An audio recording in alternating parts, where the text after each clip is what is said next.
কি ক'ব উন্মোচন কৰিলে মূৰ্তি কেনেকৈ কি ক'ব? মোৰ আজি খুবেই ভাল লাগিছে। মোৰ 15 নম্বৰ বুক গুৰুদেৱ কালীচৰণ ব্ৰহ্ম ফিলচফিকেল পাৰ্সপেক্টিভ, এখন কিতাপ মই ইংৰাজী ভাষাত লিখিছোঁ আৰু আজি এখন কিতাপ আমাৰ অসমৰ অনাৰেবল মিনিষ্টাৰ প্ৰভাৱ বৰা ব্ৰহ্মচাৰে ৰিলিজ কৰিছে। এইটো প্ৰগ্ৰামত আমাৰ বদৰুণ ইউনিভাৰ্চিটিৰ প্ৰফেচৰ ইন্দিৰা বড়ো বাইদেউ আছিল আৰু কোকৰাঝাৰ জিলা ব্ৰহ্মধৰ্ম সংগঠনৰ নেতা, পৰ্বতজৰা জিলা ব্ৰহ্মধৰ্মৰ সকলো নেতা ইয়াতে আছিল।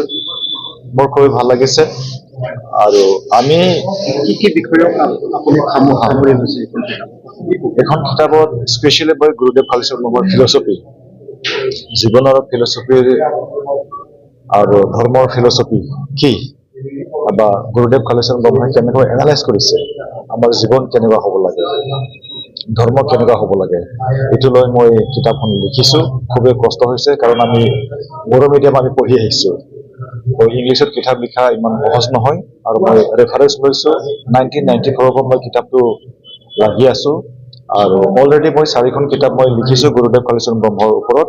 4খন কিতাপ, এইটো বড়ো ভাষাত আৰু এইটো আজি যোনটো ৰিলিজ হৈছে এইটো ইংৰাজীত মই লিখিছোঁ। আৰু পৃথিৱীত যদি গুৰুদেৱ কালীচৰণ ব্ৰহ্মৰ যি ফিলচফি এইটো প্ৰচাৰ কৰিবৰ কাৰণে, গুৰুদেৱ কালীচৰণ ব্ৰহ্মৰ যি ফিলচফি এইটো বচাই ৰাখিবৰ কাৰণে সাহিত্য ৰচনা কৰিব লাগিব।